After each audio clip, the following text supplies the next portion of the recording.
অবরুদ্ধ নিশীথ তেজস্মিতা মর্তুজা পর্ব ৫। পাঠে আমি শারমিন। ঝিরঝিরে বৃষ্টি নেমেছে বাইরে। হামজা এলো রাত ১১টার দিকে দোতলার সিঁড়িতে ছাতা বাঁধিয়ে রেখে ভেতরে ঢুকল। রিমি বসেছিল স্বামীর অপেক্ষায়। দোতলার সদর দরজা দিয়ে ঢুকতে একপাশে ডাইনিং রুম, তার আরেক বিভাজনে বসার ঘর। রিমি উঠে এগিয়ে গেল স্বামীর দিকে। হামজার হাত থেকে ওয়ালেট, ফোন এবং ভেজা হাতঘড়িটা নিয়ে জিজ্ঞাসা করলো, এত দেরি হলো কেন? হাতে কি হয়েছে আপনার? ভিজেছেন কেন? ছাতা ছিল না সাথে? সাদা পাঞ্জাবিতে কাদার ছিটে। হামজা সব কথা এড়িয়ে তা ঝরাতে ঝরাতে বলল, একটা গামছা দাও আগে। রিমি বুঝল কোনো কারণে মেজাজ থমকে আছে আপাতত লোকটার। বাকি সময় যে হই হই করে তাও নয়। গামছায় মাথা মুছতে মুছতে তরুকে ডাকলো হামজা। তরু, এদিকে আয়। তরু বেরিয়ে এলো। কি হয়েছে বড় ভাই? তুলিকে ডাক। হাত মুখ ধুয়ে পাঞ্জাবির বোতাম খুলতে খুলতে এগিয়ে গেল টেবিলের দিকে। রিমি রান্নাঘরে ছুটল। তরু ফিরে এসে আস্তে করে বলল, ভাই, আপু আসতে চাইছে না, খাবে না, তুই খেতে বস। শাহানা এসে রিমিকে ভাতের পাত্র আনতে ইশারা করে বসলেন হামজার পাশে। বললেন, এই বাদর ফিরবে না? কত রাত হলো? বাড়ি ফিরে কখন সে? হামজা গামছায় মাথা মুছতে মুছতে বলল, যখন ফেরে প্রতিদিন তখনই ফিরবে, আপনি বসুন। তা কেন ফিরবে? তুই শাসন করার বদলে আশকারা দিয়ে দিন দিন বেহায়া বানাইছিস ওরে। নির্বাচনের ঝামেলা এগিয়ে আসছে, এখন একটু ব্যস্তই থাকবে। এই নিয়ে ঘ্যান ঘ্যান করার কি আছে? জয় ছোট বাচ্চা না আম্মা, ওকে নিয়ে টেনশন করতে হবে কেন? আপনি বসুন, শরীর ভালো আপনার? ভালো। ভাত তুলে দিলেন শাহানা হামজার প্লেটে। একটু নিচু স্বরে জিজ্ঞেস করলেন, নির্বাচন আসতেছে বুঝলাম, তোরা কি করতেছিস? কিছুই মাথায় ঢুকতেছে না আমার। তোর বাপটা আবার আসবে কখন? প্লেটে হাত নাড়তে নাড়তে বলল হামজা। মাথায় না ঢুকে যদি ভালো থাকা যায় তাহলে আবার ঢুকানোর চেষ্টা করবেন না। লবণ দিন, বাবা থানায় গেছে, চলে আসবে। গেছে বুঝলাম, আসবে কখন? আপনাকে খেয়ে নিতে বললাম, ওষুধ খাবেন খেয়ে। হঠাৎ চমকে উঠল শাহানা। থানায়? আবার থানায়? মাইয়া মরল তো মরল, আমার বাড়ির মানুষগুলোরে ফ্যাসাদে ফেলে রেখে গেল। হামজা বিরক্ত হয়ে তাকালো। আহ আম্মা, এ আলাপ কেন? বাবা যদি থানা কাছারি না ঘুরবে তো মেম্বার হয়েছে কেন? জনগণের সমস্যায় এগিয়ে যাওয়া বাবার কাজ। কাজ করছে সে। থানায় গেলেই তো আর গ্রেপ্তার হয়ে যাবে না। আর গ্রেপ্তার হবেই বা কেন? এরপর গলা উঁচিয়ে রিমিকে ডাকলো। রিমি। রিমি লেবু কেটে এনে দাঁড়ালো। হামজার প্লেটে দুটো শসা ও লেবুর টুকরো তুলে দিল। হামজার ভেজা চুলে আঁচল নেড়ে চুল মুছে দিল। পাঞ্জাবির কলারটাও ভেজা। রিমি তা গুটিয়ে দিয়ে গিন্নির মতো চেয়ারের পাশে দাঁড়িয়ে রইল। অসময়ে বৃষ্টিপাত। শীত চলে আসার পর বৃষ্টি নেমেছে আজ প্রকৃতিতে। আরও একটা ডিম তুলে দিলেন শাহানার ছেলের পাতে। হামজার ডিম খুব পছন্দ। মাঝে মধ্যেই প্রেশার হাই হয়ে যায় এই বয়সেই, তবুও কোনো কিছুতে মান্যি করতে দেখা যায় না তাকে। হামজা খেতে খেতে রিমিকে বলল, খেয়ে নাও, সবাইকে আলাদা আলাদা করে বলতে হবে? তোর বারবার পানি খাচ্ছিল। হামজা বলল, এত ছটপট করছিস কেন? আরাম করে খা। তুলি আপু আসছে না বড় ভাই? আচ্ছা তুই খা। শাহানা বললেন, রিমি তুমি খাইতে বসো, তুলিকে জয় এসে খাওয়াবে নে। রিমি খেতে বসলো না। এখন খেতে বসলে চলবে না। হামজা গোসল করবে, বিভিন্ন প্রয়োজনে দরকার হবে।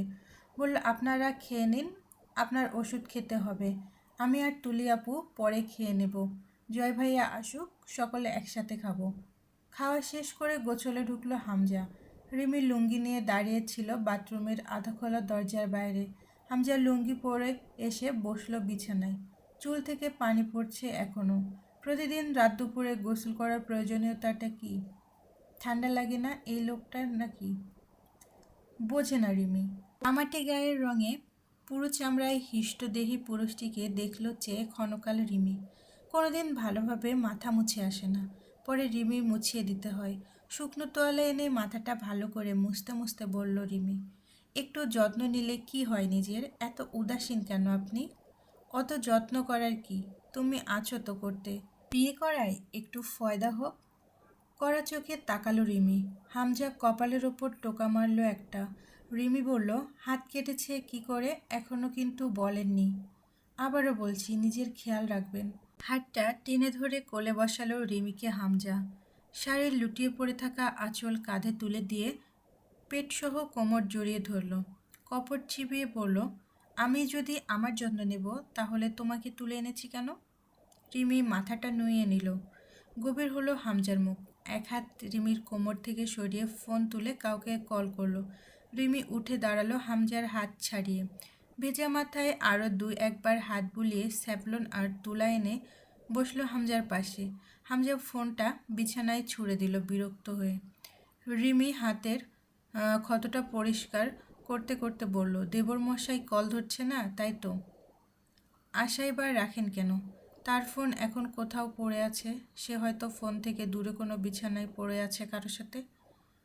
হামজা ভ্রুকুচকে তাকালো। পুচকে মানুষ খুব বুঝতে শিখেছ এবাড়ির ছেলেকে। এবাড়ি ও বাড়ি কি? ছোট থেকে এসব দেখে বড় হয়েছি, না বুঝলে বুঝতে হয়েছে। কে কী করছে এখন, কার স্বভাব কী, বিশেষ করে রাজনীতিবিদ আর নেতাদের চরিত্র ভালো হতে নেই বলেই জানি, তাই নাকি? তো আমার ব্যাপারে কি খেয়াল তোমার? আমি কেমন তুমি ছাড়াও? হামজার হাতের ক্ষততে খামচে ধরল রিমি। জানে মেরে ফেলবো একদম। চেনেন তো আমার বাপ ভাইদের, কেটে ছিঁড়ে খাওয়াবো তাদের দিয়ে। হামজা হেসে ফেলল। হাতের দিকে তাকালো। যেই ক্ষততে মলম লাগাচ্ছিল এতক্ষণ সযত্নে, সেখানে খামচে ধরে আছে, রক্ত বের হচ্ছে নখের আঁচড়ে। হামজা কিচ্ছু বলল না। তার চোখে দুষ্টু হাসি খেলা করছে। তা খেয়াল করে দাঁত খিচে জিদের সাথে বলে উঠল রিমি, আর জয় ভাইয়ার ব্যাপারে খুব ভালোই জানি। রিমি জানে হামজা জয়ের ব্যাপারে খারাপ কথা সহ্য করতে পারে না। কাজ হলো ওর কথায়। হামজা মুখের হাসি মিলিয়ে গেল। অন্য কোথাও তো থাকতে পারে, কোনো বিপদও হতে পারে। তার আর কি বিপদ হবে? সে নিজেই একটা আস্ত বিপদ মানুষের জন্য, বিশেষ করে মেয়ে মানুষের জন্য। জয়ের ব্যাপারে রিমির এসব তেরছা উক্তি শুনতে ভালো লাগছিল না হামজার। গম্ভীর হলো। তোমার উপর কোনোদিন খারাপ নজর দিয়েছে? না, তা দেয়নি। তাহলে? রিমি তাকালো হামজার কঠিন হয়ে আসা মুখটার দিকে। হাতে অ্যান্টিসেপটিক লাগানো শেষ করে উঠে দাঁড়ালো। হামজা বলল, জয় দুষ্টু, বেপরোয়া, অসভ্য, সেসব সত্যি, কিন্তু মিথ্যাবাদী বা বিশ্বাসঘাতক নয়, জানো তো। রিমি কথা বলল না। হামজা হাত ধরে টেনে এনে পাশে বসালো ওকে। এরপর চট করে পা টান করে শুয়ে পড়ল রিমির কোলে মাথা রেখে। চোখ বুজে বলল, কথা বলছো না কেন? আমার চেয়ে জয় ভাইয়া বেশি ইম্পর্ট্যান্ট আপনার কাছে, তা জানি, কিন্তু কেন? হামজা চুপ করে শুয়ে রয় চোখ বুজে। জবাব না পেয়ে রিমি জিজ্ঞেস করলো, হাত কেটেছে কিভাবে? দেয়ালে ঠেস লেগেছিল। দেওয়ালে ঠেস লাগলে এভাবে কাটে না হাত। ভ্রু উঁচিয়ে তাকালো হামজা। হুঁশিয়ারি করছো আমার সঙ্গে? ইন্টারেস্টিং। তো বলো তো, দেয়ালে ঠেস লাগলে কিভাবে কাটে হাত? তা জানি না, তবে মানুষ অথবা লোহা পেটাতে গিয়ে এভাবে হাত কাটে, সেটা জানি। কি পিটিয়ে এলেন? আমার পেশা দুটোই। পেটানো? হ্যাঁ। নতুন কি? আমি তো ভদ্রলোক নই রিমি। রিমি খানিক মাথা ঝুঁকালো নিচের দিকে। হামজার চাপদাড়িতে হাত বুলাতে বুলাতে ধীর কণ্ঠে বলল, কদিন বাদে আপনি হবেন মেয়র, এরপর মেম্বার অব পার্লামেন্ট, আমি হব তার ঘরণী। আব্বু বলতো, রাজনীতিবিদের বউদের বড় রাজনীতিবিদ হতে হয়, তবেই না চলবে সংসার, জানেন। আপনার মতো এমন রাক্ষসের লোকের সাথে আব্বু আমার বিয়ে দিতে কোনোভাবেই রাজি ছিল না। আমি বললাম, বিয়ে করলে এই রাবণটাকেই করব। হামজা খপ করে রিমির হাতটা ধরে ফেলল, আরও শক্ত করে কোলে চেপে শুয়ে বলল, কেন তোমার মতো পুচকে রাবণকে বিয়ে করতে চাইলো? ভয় করলো না তোমার যদি খেয়ে ফেলি? নিঃশব্দে হাসল রিমি। হামজা এবার পেঁচিয়ে ধরে ফেলার আগেই এক লাফে গা ঝেড়ে উঠে সরে দাঁড়ালো। হামজা আধাশোয়া হয়ে বসে বলল, রিমি দরজা আটকে দিয়ে আসো। পারবো না। হামজা একটা মোটা বই তুলে নিল হাতে। এখন অভ্যাসবশত চশমা চোখে এঁটে ভারী বইখানা পড়তে বসার কথা।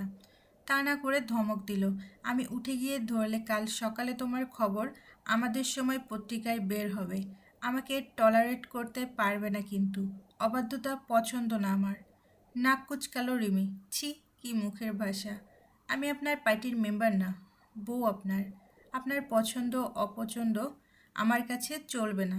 হামজা বই রেখে ফোন হাতে নিয়ে বালিশ খাড়া করে তাতে পিঠ হেলান দিয়ে বসলো। ফোন কানে ধরে রিমির উদ্দেশ্যে বলল, পালাতে পারবে নাকি? ওপাশ থেকে কল রিসিভ করলো জয়। হ্যাঁ সাহেব। কোথায় তুই? রাত বাজে কয়টা? দেরি হবে আসতে, ক্লাবে আছি। ক্লাবে কি করছিস? ক্যারাম খেলছি। টকটক করে গিলছে কে? আমার নাম জয়, ভদ্র নাম জয় আমির। জেনে আনন্দিত ও উপকৃত হলাম। সাহেব, আপনি বাসায় গেলেন কখন? মামা এসেছে বাসায়? রিমি এসে কাছে দাঁড়াতেই এক হেঁচকা দিয়ে টান দিয়ে ফেলে দিল বিছানায় ওকে। দাড়ি গোঁফের মুখটা গলায় ঠেকালো। এক হাতে রিমিকে শক্ত করে বিছানার সাথে চেপে ধরে রেখে অপর হাতে ফোন কানে ধরল। আসেনি এখনো? তাড়াতাড়ি বাড়ি আয়। দুপুরের পর পৌরসভায় কাজে ছিল, যাসনি? আমার হাতে থাপ্পড় খাসনি বহুদিন। ঘণ্টাখানেকের মধ্যে বাড়িতে পা পড়ে যেন, নয়তো থাপড়ে তেরামি সোজা করে দিব। কলটা কেটে দিল জয়। হামজা রিমির দিকে তাকিয়ে বলল, স্বামীর খেদমতে গাফলতি করতে নেই, জানো না? এই অবাধ্যতা মেনে নেব না আমি। রিমি হামজার খোলা পিঠে খামচে ধরল। জয়কে এত প্রশ্রয় দেন কেন আপনি? ওকে খারাপ করার পেছনে শতভাগ হাত আপনার রয়েছে। এটা কি ওর ভালো চাওয়া নাকি ওকে ধ্বংস করা? হামজা রিমির ঠোঁটের এক কিনারায় আলতো করে চুমুকে বলল, ধ্বংস আর সৃষ্টির মাঝে যে দেওয়ালটা, তা খুব মসৃণ রিমি। বলতে পারো মুদ্রার এপিঠ ওপিঠ, পদার্থ একই, শুধু পাশ বিপরীত। জয় স্বাধীন চেতা ছেলে। ও জীবনকে যেভাবে এনজয় করতে চাচ্ছে আমি ওকে সেভাবে চলতে বলিনি। ও যা করে শুধু বাধা দিতে ইচ্ছে হয় না ওর কোনো কিছুতে। দেখো না, ও যখন শব্দ করে হাসে, দেখতে আর শুনতে কি চমৎকার লাগে। তার চেয়েও বড় কথা, দিন শেষে আমি শুদ্ধ নই। সকাল 7টা বাজলো অন্তুর ঘুম থেকে উঠতে। ফাইনাল এক্সাম কাছে এগিয়ে এসেছে, রাত জেগে পড়তে হয়। মাঝে মধ্যেই অন্তুর ইচ্ছে করে এক রাতে যদি অনার্সের এই 4 বছর শেষ হয়ে যেত আর সে আইন বিভাগে ভর্তি হয়ে যেত স্নাতক করতে। তার কিছুদিন পর উকিলের এই সাদা কালো পোশাকটা গায়ে চড়াতে পারত। দ্রুত অজু করে এসে ফজরের নামাজে বসলো। আম্মা উঠেছে, রান্নাঘর থেকে টুকটাক আওয়াজ আসছে। বারান্দায় গিয়ে দাঁড়ালো। বড় বড় কুচুরিপানা জন্মেছে পুকুরে। আজ আর ডাহুক পাখির দেখা পেল না। গ্রিল ধরে দাঁড়ালো। মাথায় সারাটা পেঁচ কাটে আজকাল। সকাল থেকে শুরু হয়, গভীর রাতেও শেষ হবার নাম নেয় না। আব্বুর কাছে গত রাতে জিজ্ঞেস করেছিল অন্তু হামজা পাটোয়ারির ব্যাপারে।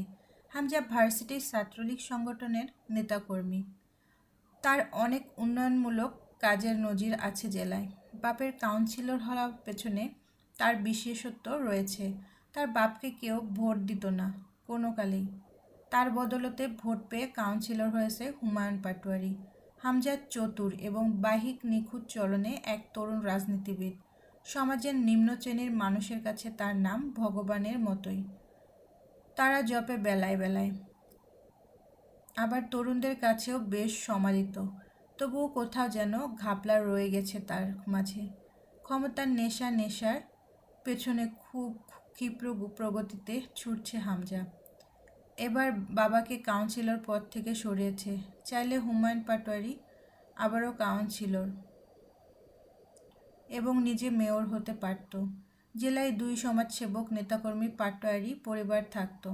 তা করেনি হামজা। এখানেই হামজাকে চতুর এবং ক্ষুরধার এক রাজনীতিবিদ বলার সুযোগটা আসে। সে যার নাম কামিয়েছে জনসাধারণের কাছে, তা থেকে অনায়াসে বাপ ছেলে পদপ্রার্থী হলে জিতে যেত দুজনেই। কিন্তু সে এখানে মানুষের মাঝে একটা কৃতজ্ঞতাবোধের জায়গা রেখেছে যে হামজা সুযোগ এবং ক্ষমতা থাকতেও তা কাজে লাগিয়ে পদ নেয়নি, বরং সে শুধু সমাজসেবকের ভূমিকায় অধিষ্ঠিত হতে চায়। কথাগুলো শুনে অন্তুর মনে হলো নিঃসন্দেহে হামজা রাজনীতিবিদ হিসাবে চরম ধূর্ত চালচলন সম্পন্ন। তাহলে মানুষ হিসেবে কেমন? এটাও নিশ্চিত পায় হামজা জিতে যাবে এবার। অন্তুকে আব্বু জিজ্ঞেস করলো, এরপর সরাসরি সংসদ নির্বাচন করবে তাই তো? আমজাদ সাহেব হাসলেন। তাই তো করার কথা। মশারি টাঙিয়ে দিয়ে আয় তো আমার ঘরে। প্রেশারের ওষুধ খেয়েছি, ঘুম আসছে। সে এতদিন যে দৃষ্টিকোণ থেকে দেখেছে, সেখানে মনে হয়েছিল ওই পরিবারকে তার মতোই সবাই ঘৃণা করে। এখন মনে হচ্ছে শুধুমাত্র ভুক্তভোগী ছাড়া কেউ ওই পরিবারকে দোষারোপ অবধি করবে না। অর্থাৎ আখির পরিবার দ্বিধায় রয়েছে, সাথে সেও। সে ঝুলে আছে জয়ের পক্ষে থেকে আসা সম্ভাব্য অ্যাকশনের জন্য। আবার মনে হচ্ছে জয় কিছুই করবে না। করলে করতো তো। হামজা বিয়ে করলো মেয়র সাহেবের ছোট ভাইয়ের মেয়ে রিমি আহসানকে। মেয়রের ভাই ফারুক আহসানের সঙ্গে কিসের এক আলোচনার বৈঠকে গিয়ে প্রথম দেখায় রিমিকে পছন্দ হয়েছিল। তরুণ নেতাকর্মী হিসেবে ভালো নাম এবং প্রতিপত্তি তো কামিয়েছে হামজা এই বয়সে। তার নাম খারাপ করার জন্য আছে একজন, যাকে খুব যত্নে পালছে জয় আমির, হামজা ফুফাতো ভাই। জয়ের বেপরোয়া কার্যক্রম সকলের কম বেশি জানা। তবুও সে ভার্সিটির ছাত্রদলের লিডার। কেন, কিভাবে, এটাও ভাবার বিষয়। তা যদি ছাত্রদের কাছে জিজ্ঞেস করা যায়, তারা সম্বরে স্বীকার করবে তাদের নেতাকর্মীকে খুব পছন্দ তাদের। জয় ভালো লিডার তাদের। তার চঞ্চলতা এবং দুষ্টুমি ছাড়া আর কিছু একটা অবর্ণনীয় রয়েছে, যেটা আকর্ষণীয়। দায়িত্বজ্ঞানহীন বলা চলে না। রাজনৈতিক কাজকর্মে যেমন 16 আনা, দুষ্টু কাজেও তেমন ব্যাপক পারদর্শী। সামনেই পৌরসভার নির্বাচন আসছে। বাপের বদলে হামজা নির্বাচনে অংশ নেবে, এই রব মুখে মুখে রটে উঠেছে। সরাসরি ছাত্রনেতা থেকে সাংসদ নির্বাচনের বিষয়ে বিভিন্ন জনরব ছড়িয়েছিল তার নামে। চতুর হামজা এত তাড়াতাড়ি এত দূর ওড়ার মতো বোকামি করবে না। সংসদ নির্বাচনকে হাতে রেখে আপাতত সে এবারের মেয়র পদপ্রার্থী। অন্তুর রাজনৈতিক বিষয়াদিতে আগ্রহ ও বিদ্বেষ দুটোই সমান। সাথে রয়েছে সমাজ নিয়ে ভাবনা, চিন্তা। নিজের নামের সামনে যে কোনো মূল্যে অ্যাডভোকেট যুক্ত করার প্রয়াসে দৌড়ে চলছে সে। তার জন্য তার সমাজ, রাষ্ট্র, অপরাধ, কূটনীতি, রাজনৈতিক সুনীতি, দুর্নীতি সবই জানা চাই। কাউন্সিলর সাহেব চাঁদনিকে বলেছিলেন টাকা নেবেন। সেদিন রাতেই সেই টাকা কেউ বা কারা এসে লুটে নিয়ে গেল। এর মধ্যে কাউন্সিলর এবং তার ছেলে হামজার হাত থাকাটা অসম্ভব নয়। তবে কেউ যদি নিজের আবাস ছেড়ে উঠতে না চায়, টাকা দিয়ে বিক্রিত বাসভূমি ফেরত নিতে চায়, তাহলে তার বিনিময়ে এত জঘন্য প্রতিদান কোনো সুস্থ মানুষ দেবে না। হুমকি দিতে পারত, তুলে নিয়ে গিয়ে আটকে রেখে শর্ত দিতে পারত। অথচ অমানসিক বর্বরতা একটা মেয়ের সাথে আসলে ঘটনা কি? গেট দিয়ে সরাসরি ঢুকে সমাজবিজ্ঞান বিভাগটা পড়ে একপাশে একটু ভেতরে। গাছপালায় ছেয়ে আছে বিল্ডিংয়ের চারপাশের চত্বরটা। কেউ একজন পেছনে এসে খুব কাছে দাঁড়িয়ে তার নাম ধরে এমনভাবে ডাকলো যেন বহুদূর থেকে গলা উঁচিয়ে ডাকছে। ম্যান পারফিউমের কড়া গন্ধটা। চমকে উঠে ছিটকে দূরে সরিয়ে দাঁড়ালো অন্তু। আরমিন! ডাকটা শুনতে এমন লাগছে যেন বহুকালের পরিচিত এবং ডেকে অভ্যস্ত জয়। অন্তু নির্বাক চোখে চেয়ে দেখল। খুব কাছে এসে দাঁড়ালো জয়। কুত্তা দেখে ভয় পাওয়া দেখছি সিস্টার? ছ্যাঃ, আমি কাহিনী ঠিক বুঝলাম না। একদিন কুকুরকে সিনিয়রের সংজ্ঞা শেখাও, আরেকদিন ভয়ে কুকুরে যাও, ব্যাপার কি? অন্তু জবাব দিল না। জয় ঘাড় বাঁকা করে দেখল অন্তুকে, যেন ওর মুখে খুব মনোযোগ দিয়ে কিছু খুঁজছে। জবাব দিচ্ছ না কেন? ইচ্ছে করছে না। জয় বুকের ডান পাশে হাত চাপল। ঠুকছো ডিয়ার? উফ, পেইন। কবির কানে কানে বলল, ভাই, হৃৎপিণ্ড বামে থাকে। আমারটা বিশাল বড় হে শালা, ডান বামে ছড়াই ছিটিয়ে একাকার। চুপ থাক। কবির কপাল ঠুকালো। অন্তুর মুখের ওপর নজর আটকে হেসে ফেল চট করে জয়। জানো, আমি সিংহ বা বাঘ নই। খপ করে থাবা দিয়ে শিকার ধরি না, কারণ আমি বাহাদুর না। তোমার ভাষ্যমতে কুকুর আমি। কুকুরের অনেকগুলো স্পেসিফিক স্বভাব থাকে, তার মধ্যে একটা হলো ছেঁচড়ামি। আমি কুকুরের সেই স্বভাবের অনুসারী। কৌশলে ধীরে সুস্থে নির্লজ্জতার সাথে ধরব তোমায়। তুমি ঝরঝর করে ঝরে পড়বে। বুঝতে পারিছ? অন্তুর বুকটা কাঁপল। জয়ের মুখের নির্বিকার ওই হাসি গায়ে কাটা দিচ্ছে। শান্ত স্বাভাবিক স্বরে বলছে কথাগুলো। লোকে জয়কে পাশ কাটাচ্ছে, সালাম ঠুকছে, কেউ হাত মেলাচ্ছে। আমার এলাকায় গেছিলে কেন সেদিন? যেখানে বাঘের ভয় সেখানেই সন্ধ্যা হয়। এবারেও জবাব দিল না অন্তু। জয় অন্তুর দিকে ফিরল। কেন গেছিলে? অন্তু কথা বলল না। সুন্দর দৃষ্টি মেলে তাকালো জয়। সুন্দর করেই বলল, ইচ্ছে করছে একটানে তোর নেকাবটা খুলে ছিঁড়ে ফেলি শালি। ধৈর্যের পরীক্ষা দিতে খুব কাছে আমি। কেন গেছিল ওইদিকে? ধৈর্যতে মানল না জয়ের কথাটা। এত আত্মমর্যাদাহীন হওয়ার সাহস নেই অন্তুর। নিজের ধিক্কারে মরে যাবে সে। গেছিলাম। কি করবেন? ফাঁসি দিবেন অথবা রেস্ট্রিকশন দিবেন? আমি কি করতে পারবো পারবো না? কেমন করে যেন হেসে ফেলল জয়। ছি, তা দেব কেন? জিজ্ঞেস করছি কেন গেছিলে? রেগে যাচ্ছ কেন? জয়ের হাসিতে গা শিউরে উঠল অন্তুর। ক্যাম্পাস ভর্তি লোক, বেইজ্জতমূলক কিছু না ঘটুক তা সামলাতে এতক্ষণ চুপ ছিল। এবার আর হলো না। অন্তু বলল, ঘুরে দেখতে গেছিলাম ভিকটিমের বাড়ি। অন্তু হাসল। এবার সন্দেহ গাঢ় হচ্ছে আপনাদের ওপর। হতাশাজনক শ্বাস ফেলল জয়। হ্যাঁ, ইনভেস্টিগেশনে গিয়ে নেমেছ তাহলে? তাতে তোমার প্রফিট কি? আর আমাকেই বা দোষী করতে চাইছো কোন সুখে? আচ্ছা বাদ দাও সেসব, বলো সন্দেহ সত্য হলে কি করবে? কিচ্ছু করার নেই। নিশ্চয়ই আছে, কিন্তু কি করার আছে? অন্তু দৃঢ় চোখে চেয়ে বলল, সৃষ্টিকর্তাকে ভয় করুন, তিনি ছেড়ে দেন না।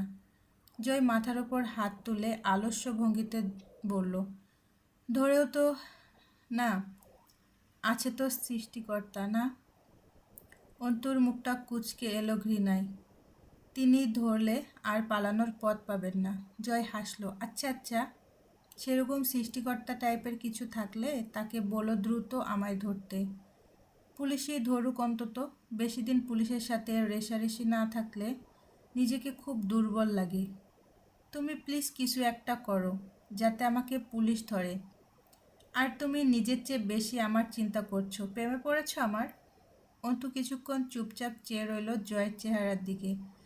গোল বা লম্বা আখ্যা দেওয়া যায় না চেহারাকে। ফর্সা বা কালো নয়, শ্যামলাও নয়, তামাটে ইটরঙা চেহারা। নাকটা সরু, হাসিটা অদ্ভুত জড়ানো। পরনে সাদা ধবধবে লুঙ্গি, পায়ে চামড়ার বেল্টওয়ালা স্যান্ডেল। তার বেল্টে আটকায় না কখনো জয়। গলায় চেন ঝুলছে, তাতে ইংরেজি জিওলেটার লকেট হিসেবে রয়েছে। বাম হাতে আজ রিস্টোলেটের বদলে একটা রূপোলি বালা, ডান হাতে ঘড়ি পড়েছে। কি বিশ্রী অদ্ভুত! চুলগুলো ফ্রেঞ্চ কাট, সুবিন্যস্ত। অথচ জয়ের আজব মুগ্ধ হবার মতো চেহারা এবং গড়নে অন্তুর ঘেন্না উতলে এলো। বলল, কি করবেন আপনি আমার? কি করেছি আমি? কিসের নোংরা খেলায় মত্ত হবার পরিকল্পনা নিয়ে বসে আছেন? জয় হেসে ফেলল। ভয় পাচ্ছ আর্মিন? জি পাচ্ছি। কেন কেন? ভয় পাওয়া উচিত। আপনার মতো নোংরা মানসিকতার মানুষের কাছে একটা মেয়ে ভয় না পেলে চলবে কেন? জয় শান্ত স্বরে বলল, তুমি এসেছো আমায় খুলতে, আমি গেছিলাম না আমার রং দেখাতে, না তোমার কাছে। সেদিন আমার দেওয়া সিগারেটটা তুমি পায়ে পিষে চলে গেলে। যাক, ধরো নির্বাচনের ঝামেলায় সেটা না হয় ভুলেই যেতাম। তুমি কাল গেছিলে ওই বাড়িতে কেন? আমার বিরুদ্ধে প্রমাণ জোগাড় করতে? শিক্ষিত মানুষ মূর্খের মতো অযৌক্তিক কথা বলবেন না। বেমানান লাগে। খারাপ লেগেছিল পরিবারটার জন্য, দেখতে গেছিলাম মাত্র। এজন্যই কয়, মাঘি মানুষের ন্যায় 12 হাত কাপড়ের কাছা, বোঝে না বাল, ছিঁড়তে যায় ডাব গাছের ছাল। অন্তু অস্বস্তিতে একটু চেঁচিয়ে উঠল, রহস্য করবেন না, সোজা করে বলুন কাহিনী কি? জয় আশপাশ তাকিয়ে বলল, গলার আওয়াজ উঁচু যেন না হয়, খেয়াল রেখো। পা দিয়ে মাটিতে থাবা দিয়ে ইশারা করলো, এই মাঠে কবর দিয়ে দেব একদম। আর্মিন, তুমি বলো, তুমি কি চাও? আমার বিপরীতে খেলে পারবে তুমি? রাতে সবাই শুয়ে পড়লে অন্তু পড়ার টেবিলে বসলো। পড়ায় মনোযোগ পাচ্ছিল না, নানান চিন্তা। দরজায় ধাক্কা পড়ল। ধাক্কাটা কার বুঝলো অন্তু। দীর্ঘশ্বাস ফেলে দরজার খুলল। মার্জিয়া ভেতরে এসে অন্তুকে জিজ্ঞেস করলো, পড়ালেখার কী খবর তোমার? ভালোই, বসুন আপনি। বসলো মার্জিয়া। খুব আন্তরিক স্বরে বলল, শোনো, তুমিও তো আমার বোনের মতোই। তুমি আমায় যতটা পর ভাবো, আমি কি আসলেই ততটা খারাপ? জি না, অতটা খারাপ না। তার মানে একটু খারাপ। একটু হাসলো মার্জিয়া। অন্তু বিছানায় ছড়িয়ে ছিটিয়ে থাকা বইপত্র তুলে নিয়ে গিয়ে টেবিলে সাজাতে সাজাতে বলল, কি বলতে এসেছেন? এমনি আসতে পারি না? অবশ্যই পারেন, তবে এমনি আসেন নাই। তোমার তো অনার্স সেকেন্ড ইয়ার শেষের দিকে। তোমার প্রতি একটা দায়িত্ব আছে তো নাকি? আছে তো। তোমাকে এসে আমার ছোট বোনের মতো পেয়েছি। সেই হিসেবে তোমার ভবিষ্যৎ নিয়ে ভাবার অধিকার আছে না? জি আছে।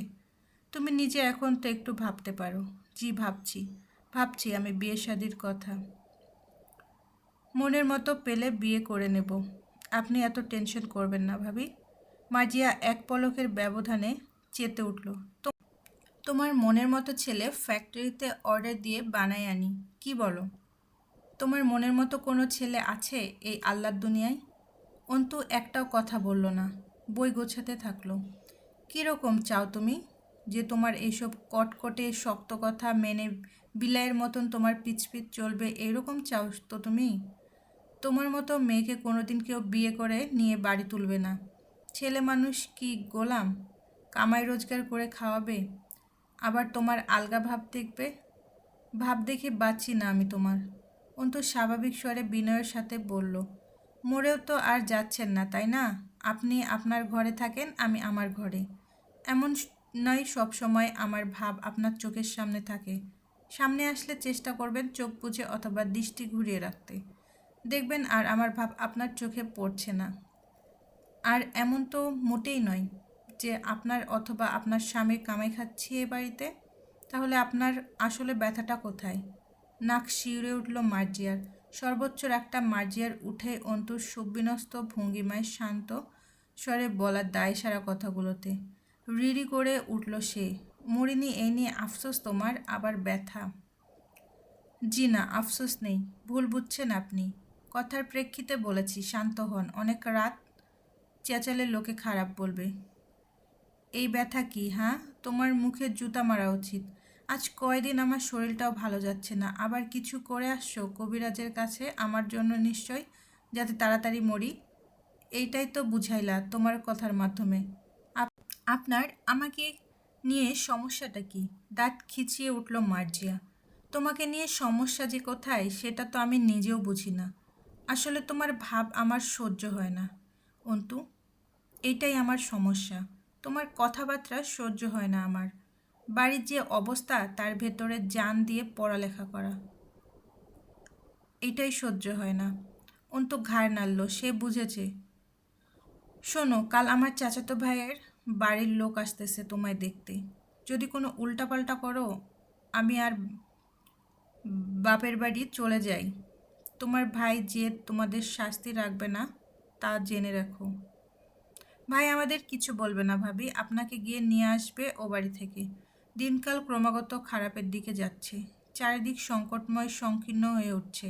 ভাবির আচরণ দিন দিন রহস্যময় আর আরও উগ্র হয়ে উঠেছে।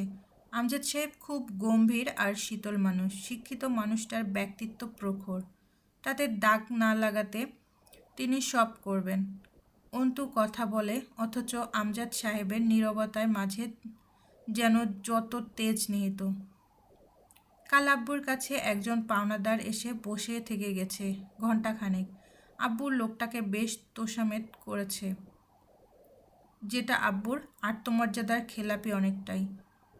লোকটার মুখে সন্তুষ্টি নেই, অথচ আব্বু ক্রমাগত চেষ্টা করছিল লোকটাকে একটু খুশি করার, 2 দিন সময় চেয়ে নেবার। ভালো লাগেনি অন্তুর। আখির কথা মাথায় এলো এবার। এভাবেই সময় চেয়েছিল নিশ্চয় আখির পরিবার। আচ্ছা, আখির এই বীভৎস অবস্থার পেছনে এছাড়াও কি আরও কিছু আছে? ঘর থেকে বেরিয়ে এলো। তার পাগল পাগল লাগে আজকাল, না? এভাবে এতটুকুতেই হয়রান হলে তার নামের পাশে অ্যাডভোকেট উপাধি মানাবে আগামীকালে? তাকে সব কিছুতে স্বাভাবিক থাকার ক্ষমতা অর্জন করতে হবে। সে চেষ্টা করছে তাই। আখির ডেড বডির কথা মাথায় আসলে ভেতরে ভেঙে মুচড়ে আসে। মাথায় ভয়াবহ চাপ পড়ে, প্যানিক এসে জড়ো হয়, আতঙ্কগ্রস্ত হয়ে পড়ে ভেতরের নারীসত্তাটা, মানসিক ভারসাম্য হারানো জোগাড় হয়। তবুও শান্ত রেখেছে নিজেকে। এই দুনিয়ায় ভঙ্গুর হওয়া যাবে না, একটুও না।